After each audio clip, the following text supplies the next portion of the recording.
Hi guys, now this question seems to be important और ये sir ने भी कराया हुआ है तो इसको हम सॉल्व करते हैं। लेट मी चेक मेरी आवाज़ क्लियर आ रही है। यहाँ पर हमारे पास एक बीम है जिसकी लेंथ L है और उसको लोड कर दिया आपने काउंटर क्लॉकवाइज मूवमेंट में। यहाँ पर एट पॉइंट B पर आपने एक काउंटर क्लॉकवाइज मूवमेंट लगा दिया, ठीक है। अब क्या है कि beginning with the second order differential equation, देखो यहाँ पर आप इन चीज़ों को ना उससे भी सॉल्व कर सकते हो मैकॉलेस फंक्शन यूज़ करते हुए डबल इंटीग्रेशन मेथड, और आप इसको सॉल्व कर सकते हो उससे अपना क्या नाम है कैसली-ग्यानो थ्योरम से। तो फर्स्ट ऑफ ऑल अगर हम यहाँ देखें कि एक रिएक्शन यहाँ लग रही है और फिक्स सपोर्ट पे 3 रिएक्शन होती हैं तो 4 रिएक्शन हो गई। नंबर ऑफ बीम 1 है, 3 multiply by 1 3 is not equal to 4, तो हम कह सकते हैं कि एक तरह से स्टैटिकली इंडिटर्मिनेंट है। और x को यहाँ पे हमने लिखा हुआ इसलिए नहीं है क्योंकि x एक्सिस में सिर्फ एक ही फोर्स है, तो समीशन x लगाएंगे तो ये 0 हो जाएगी fx वाली फोर्स, ठीक है। अब यहाँ पर हमारे पास ये लोगों ने बता दिया कि आपने बेंडिंग मोमेंट इक्वेशन यूज़ कर दिया, जो डबल इंटीग्रेशन मेथड है वो यूज़ करना है। सेकंड ऑर्डर का मतलब है डबल इंटीग्रेशन, तो आप लिमिटेड हो गए कि आपने उसी मेथड से करना है, आप यहाँ पे कैसली-ग्यानो यूज़ नहीं कर सकते। तो यहाँ पे हमने रिएक्शन शेयर फोर्सेज मालूम करनी, share forces, bending moment, slope, deflection, मतलब इसमें आपके SM1 के तमाम कॉन्सेप्ट्स आ जाते हैं, ठीक है। पूरा SM1 का सवाल है वाला। डायग्राम देखते हैं। फिक्स सपोर्ट है, यहाँ पर आपके पास एक y की सपोर्ट होती है RA, जिसको यहाँ पे RA बोला हुआ है। एक x सपोर्ट है जो कि 0 होगी, इसलिए हमने यहाँ पे कंसिडर नहीं की। एक मोमेंट यहाँ पे रिएक्शन बनेगा। यहाँ पर अगर ये काउंटर क्लॉकवाइज है तो आई गेस इसको क्लॉकवाइज घूमना चाहिए, लेकिन यहाँ डायग्राम में जो बना हुआ है अहमद भाई वही हम उसी से चलते हैं। इशू नहीं होगा इतना ज़्यादा, आपका साइन नेगेटिव आ जाएगा। ये आपके पास बीम है और यहाँ आपके पास एक ये चीज़ लगी हुई है। ये क्या चीज़ है? जब हमारे पास रोलर होता है और यहाँ पर हमारे पास ये बीम होती है तो यहाँ पर एक रिएक्शन आता है RB, ठीक है। क्योंकि इसकी टिप जो है वो उस पर गौर करो, टिप और बेस पर। बेस आपको मूव कर पाएगी, टिप आपकी यहाँ पे मैं अगर y एक्सेस में फोर्स लगाऊंगा तो ये बीम आपकी नीचे नहीं जा पाएगी क्योंकि रोलर ने इसको रोका हुआ है। जबकि अगर मैं इसको x पे लगाऊंगा तो ये आगे पीछे हो जाएगी, इसका मतलब रिएक्शन x पे नहीं आएगा। मैं यहाँ फोर्स लगाऊंगा ये मूवमेंट भी बना लेगा, तो इसका मतलब जो बॉल होता है, जो रोलर होता है, उस पर सिर्फ y एक्सेस पे रिएक्शन आता है। इसी तरह मैं अगर यहाँ पर 50 बॉल भी लगा दूँ ना तो यहाँ पर मेरे पास 50 रिएक्शन बनेंगे। लेकिन इन लोगों ने क्या किया, इन लोगों ने यहाँ पर 50 बॉल को या 3 बॉल को ट्रायंगल लगा के कन्वर्ट कर दिया एक रिएक्शन पे। अब ये ट्रायंगल काम तो यही करेगा, ये आगे पीछे मूव हो सकता है, मूवमेंट बना दे सकता है इस पॉइंट के ऊपर, लेकिन जब यहाँ से आप फोर्स लगाओगे बीम के ऊपर तो इस पॉइंट पर ये बीम नीचे नहीं जाएगी, डिफ्लेक्शन नहीं होगी। इसका मतलब अगर मैं यहाँ फोर्स लगाता हूँ, आप लोग खुद अपनी विजुअलाइज करो, मैं यहाँ फोर्स लगाता हूँ तो ये बीम यूं करके बेंड हो जाएगी, ना यहाँ से बेंड हो पाएगी क्योंकि यहाँ पर फिक्स है, और ना इस पॉइंट पर बेंड होगी क्योंकि यहाँ पर ट्रायंगल ने इसको पकड़ा हुआ है। ओके, तो यहाँ पर ये एज अ सिंगल रोलर काम करेगी क्योंकि आपने 3 रिएक्शन को एक जगह कन्वर्ट कर दिया। ये जो ट्रायंगल है ना, ये आपकी एक रिएक्शन बस प्रोड्यूस करेगा यूं करके, ठीक है। सबसे पहले आपके पास क्या होता है, एक्सटर्नल फोर्सेस मालूम करते हो, समीशन Fy लगा दो, समीशन मोमेंट लगा दो। इसको हमने यहाँ पर बोला हुआ है मोमेंट O, इसको हमने बोला है मोमेंट A। जब काटेंगे तो काटने के बाद इसको बोलेंगे सिर्फ मोमेंट, ठीक है। मैंने टर्मिनोलॉजी बता दी, RA RB आ गया। सबसे पहले समीशन Fy लगाया, RA plus RB is equal to 0, क्योंकि 2 सिर्फ फोर्सेज आपके पास। Summation moment at point B लगाया, पॉइंट B कौन सा है, यहाँ पर इस रिएक्शन पे जब आप समीशन मोमेंट लगाओगे तो एक जो पहले मोमेंट बन रहा है वो मोमेंट बनाएगा, एक मोमेंट A मोमेंट बनाएगा, एक RA आपका जो है वो विद द लेंथ मोमेंट बनाएगा, ठीक है। तो एक आपके पास आ गया RAL, एक MA और एक M0। RA क्लॉकवाइज घुमाएगा, नेगेटिव है, ये दोनों एंटी क्लॉकवाइज है, पॉजिटिव है। RA की वैल्यू आपकी इस फॉर्म में आ गई है, ठीक है। दोनों रिएक्शन आपकी इक्वेशन बन गई। तो क्योंकि ये वी कैन से कि ये वो है, क्या कहते हैं, एक इंडिटर्मिनेट बीम है, तो यहाँ पर आप इसको सॉल्व नहीं कर सकते। अब आप इसको कैसली-ग्यानो वगैरह यूज़ करोगे तो अब आपने क्या करना है, कैसली-ग्यानो तो यूज़ नहीं कर सकते ना, डबल इंटीग्रेशन मेथड यूज़ करना। डबल इंटीग्रेशन पर पहले मैं आपको फॉर्मूला दिखाता हूँ। ये फॉर्मूला होता है EI d² मतलब double derivative is equal to M। ये मोमेंट जो है ये क्या होता है, हमेशा इंटरनल मोमेंट होगा आपका। मैंने बताया ना, M को हमने रिप्रेजेंट किया, तो अब हमने इंटरनल मोमेंट निकालना है। अब मैं इसको काट दूंगा, आपने इसको यहाँ से काट दिया, आपको नहीं पता कितनी लेंथ पे काटा है, आपने इसको x लेंथ पे काट दिया, और वो लेंथ आपकी वेरी करेगी 0 से L तक, मतलब 0 से लेंथ तक ये पूरी L है ना, तो अब बीच में से कहीं से भी आपने इसको काट दिया तो ये x लेंथ बोल दिया आपने इसको, ठीक है। यहाँ पे आपके वही रिएक्शन बन रहा है, यहाँ पर आपको जब काटोगे तो काटने के बाद एक शेयर फोर्स बनती है, एक आपकी मूवमेंट आती है। ओके, ये वाला मूवमेंट तो नहीं आएगा ना क्योंकि आपने यहाँ से काट दिया इसको, ये गायब हो जाएगा इससे पूरा। Now you have to solve it. Summation moment वापस लगाओगे तो क्या क्या मूवमेंट बनाएगा, एक तो MA पहले ही बन रहा है, सही है। एक आपके पास यहाँ पर जो आर ए बनाएगा clockwise negative R A into X, और एक आपके पास जो यहाँ एम मूवमेंट बनेगा वो आ जाएगा एज इट इज, ठीक है। अच्छा यहाँ पर इसको एम नॉट, थोड़ा सा अहमद भाई कन्फ्यूजन कर दिया आपने, यहाँ पर इसको एम नॉट नहीं लिखो, आप लोग कन्फ्यूज हो जाओगे। आपको पता है ये इंटरनल मूवमेंट है जो सादा एम है, ठीक है। यहाँ वहाँ चीज़ें लेके गए, वहाँ लेके गए आर ए की ये वाली वैल्यू डाल दी, R A is equal to M A plus M naught वाली, ये वाली। तो जब आर ए की आप वैल्यू डालोगे तो आपके पास एक एम नॉट आएगा और आपके पास एक आर ए का एम ए आएगा, और एक जो इस इक्वेशन में पहले से एम ए था माइनस एम ए वो आ जाएगा, एक एम ए दूसरा एम ए और एम नॉट। आर ए की वैल्यू डाली है आपने तो ये इक्वेशन बनेगी आपके पास, ठीक है। इसके बाद आपने क्या किया, आपने एम ए यहाँ लेके गए, एम ए को कॉमन निकालोगे तो बनेगा X minus one, X upon L minus one. M A जब आप इसमें से और इसमें से कॉमन निकालोगे तो X upon L minus one बच जाएगा, M O X upon L as it is यहाँ पर आ जाएगा, ओके। तो यहाँ पर आपका जो इंटरनल मोमेंट है उसकी इक्वेशन आपके पास ये बन जाती है, और इस इक्वेशन को आप कहाँ डाल दोगे, अपनी जो डबल इंटीग्रेशन मेथड है उसमें डाल दोगे इस इक्वेशन को, परफेक्ट हो गया। अब आपने क्या करना होता है, डबल इंटीग्रेशन करनी होती है, जाहिर है। तो इक्वेशन बनी, पहला इंटीग्रेशन लोगे आप, इंटीग्रेट ऑन बोथ साइड करोगे, यहाँ पर ये इंटीग्रेट ऑन बोथ साइड किया तो यहाँ से एक कट के सिर्फ D Y by D X रह जाएगा।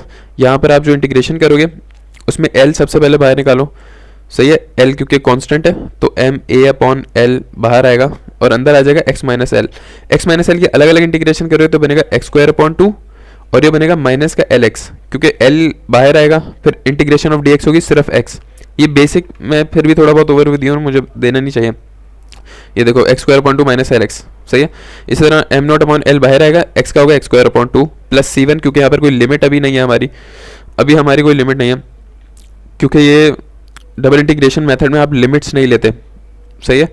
लिमिट तब लेते हैं जब आपको स्टार्ट एंड प्रॉपर पता हो। यहाँ पर आपकी क्योंकि लंबी इक्वेशन है, यहाँ से वहाँ, वहाँ से यहाँ ब्रेक हो रही है इंटीग्रेशन, तो आपको प्रॉपर वैल्यू नहीं पता होती कि आपका जैसे स्लोप है ना, स्लोप आपका कहाँ बन रहा है आपको लिमिट नहीं पता।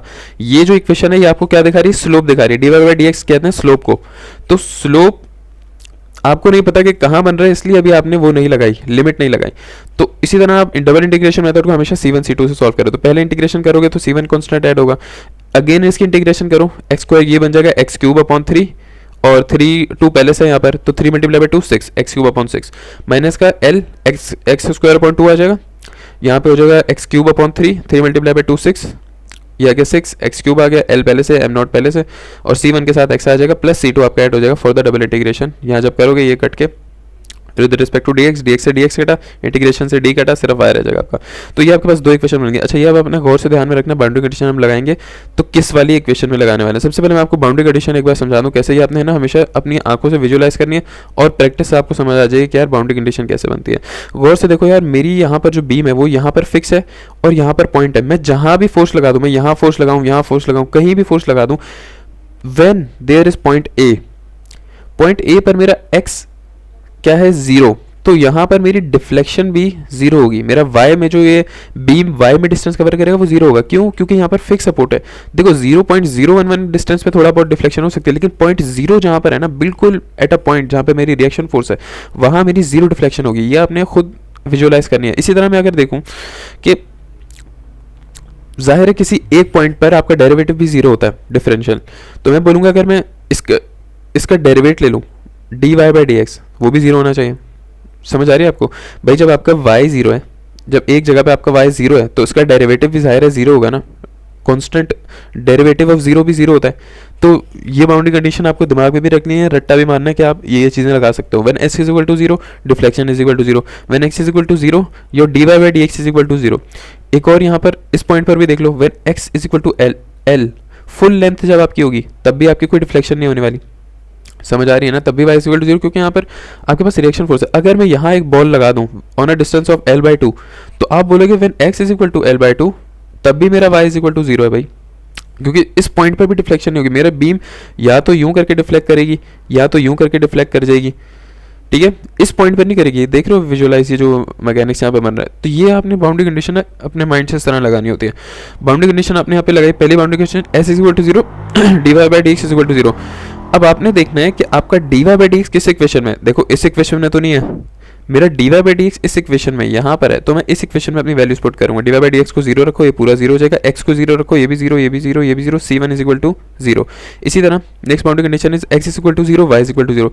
अब मेरा वाई यहाँ आ रहा है इस इक्वेशन में, तो वाई को मैंने जीरो रखा, एक्स को जीरो जीरो जीरो जीरो रखा, सी टू भी मेरे पास जीरो आ गया, सी वन सी टू की values perfect. Now X is equal to L, Y is equal to zero. मेरा एक्स और वाई किस इक्वेशन में, वाई मेरे इस इक्वेशन में, एक्स को मैंने एल रखा और वाई को हमने जीरो कर दिया और एक्स को आपने रखा एल, सारे एक्स को एल रख दो।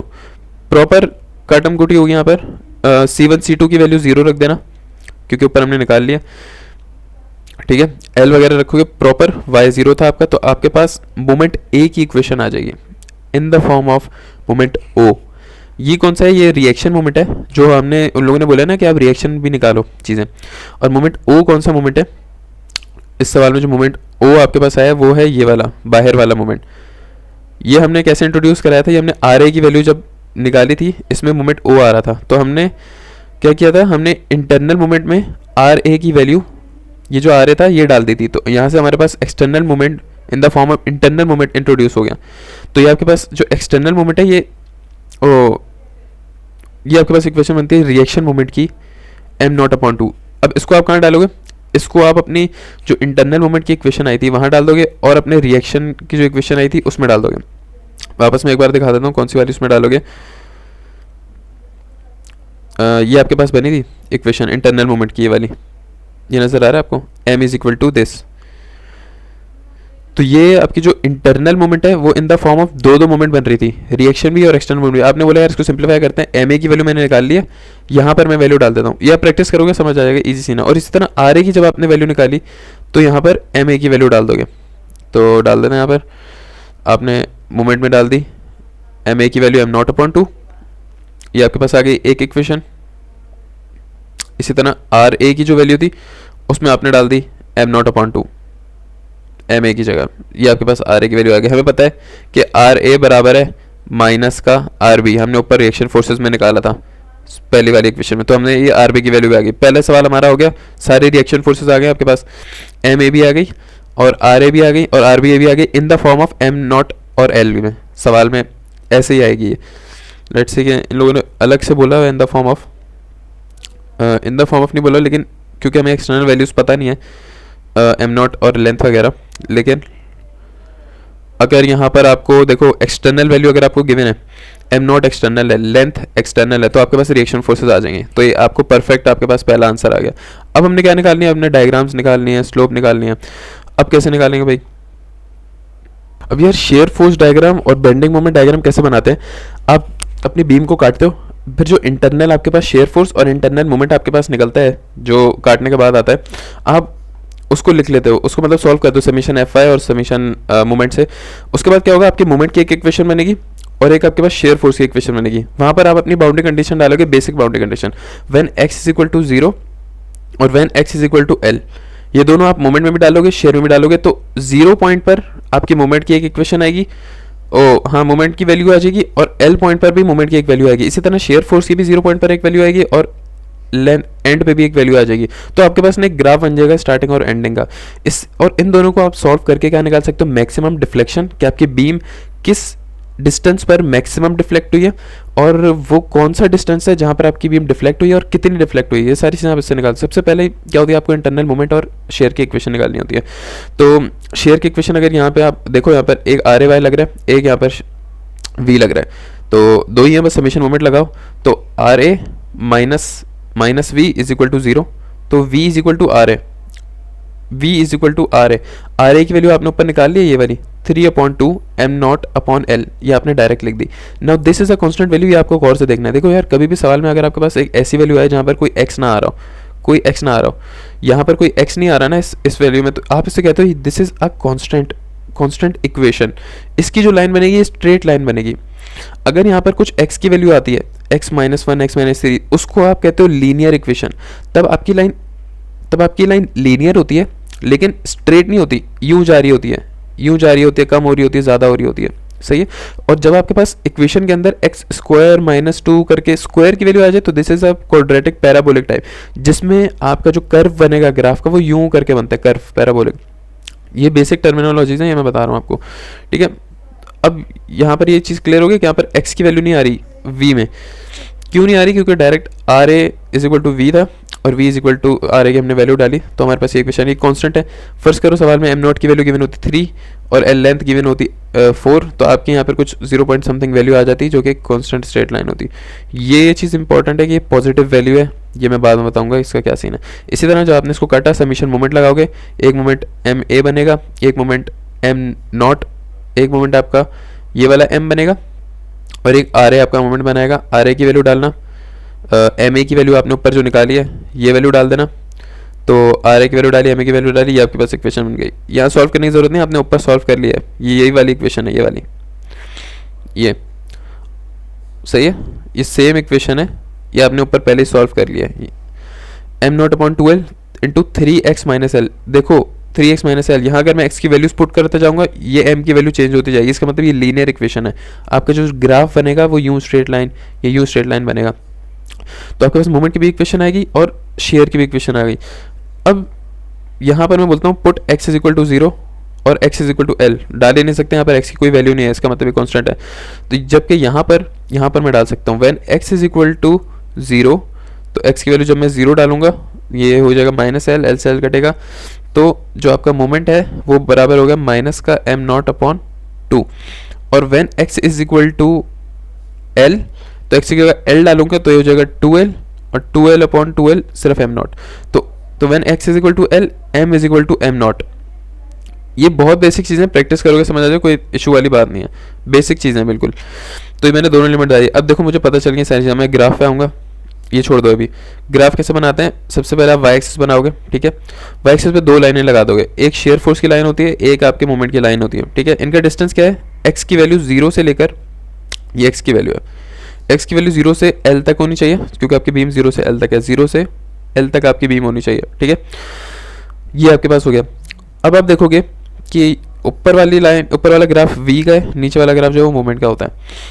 अब आपके पास v की जो वैल्यू आ रही है वो आपको नहीं पता कितनी है, लेकिन आपको पता है दिस इज पॉजिटिव।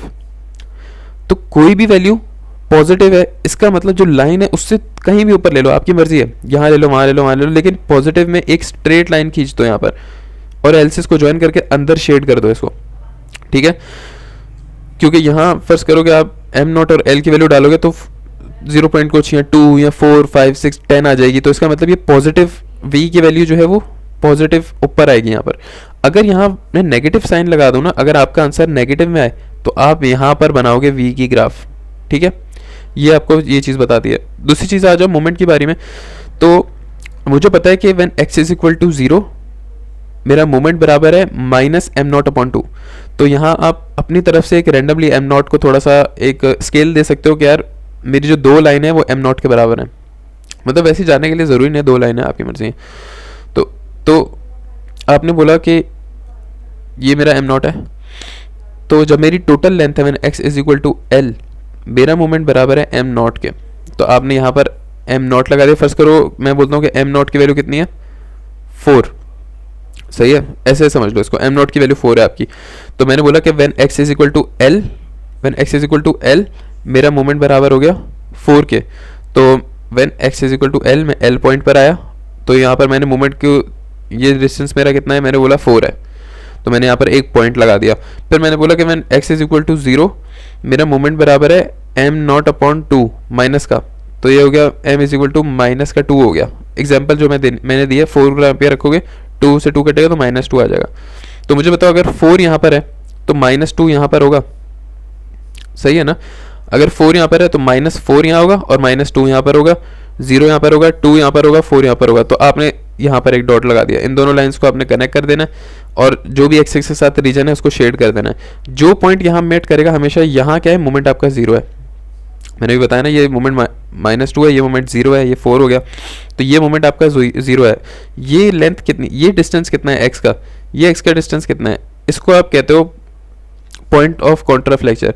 देखो हमेशा आप याद रखना, जहाँ पर मोमेंट 0 होगा, हमेशा याद रखना जहाँ पर मोमेंट आपका 0 होगा वहाँ पर आपका डिफ्लेक्शन मैक्सिमम होगी, ठीक है। जहाँ आपका मोमेंट जीरो होगा वहाँ पर डिफ्लेक्शन मैक्सिमम होगी, और जहाँ पर आपका शेयर फोर्स जीरो हो जाएगी, शेयर जीरो होगी, वहाँ पर आपका मोमेंट जो है वो मैक्स हो जाएगा।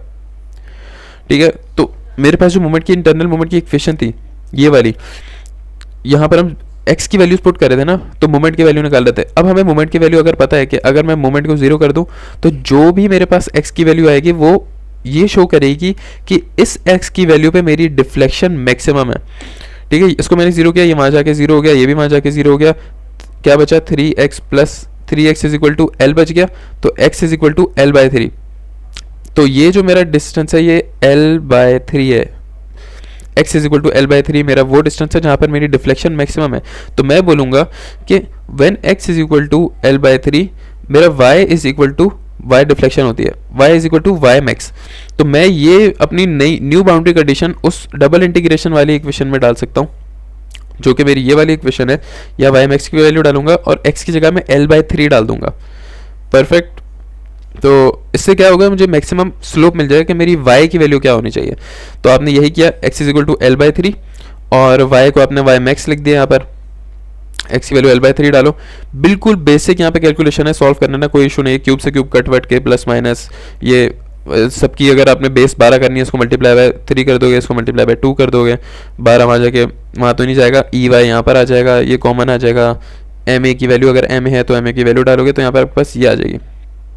ठीक है, सारी चीज़ें कांस्टेंट हैं, ये आ गई। एक्स की वैल्यू अगर आपको पता हो, देखो परफेक्ट आंसर आ गया, ये मैक्सिमम डिफ्लेक्शन है। ये वो पॉइंट है कि y इज इक्वल टू इतनी डिफ्लेक्शन है, x की वैल्यू l बाई थ्री पर y की वैल्यू देखो तकरीबन हो जाएगी कितना, आपका आंसर जैसे माइनस में आ रहा है कि आपकी डिफ्लेक्शन है माइनस समझो आ रही है 5। तो इसका मतलब ये है, इसका मतलब ये है कि जो आपकी बीम है, ये नहीं,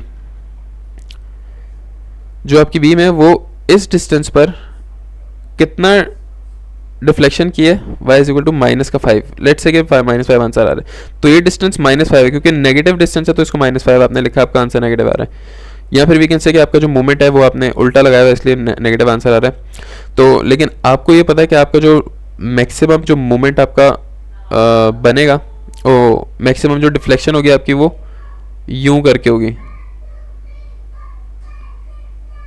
यूं करके।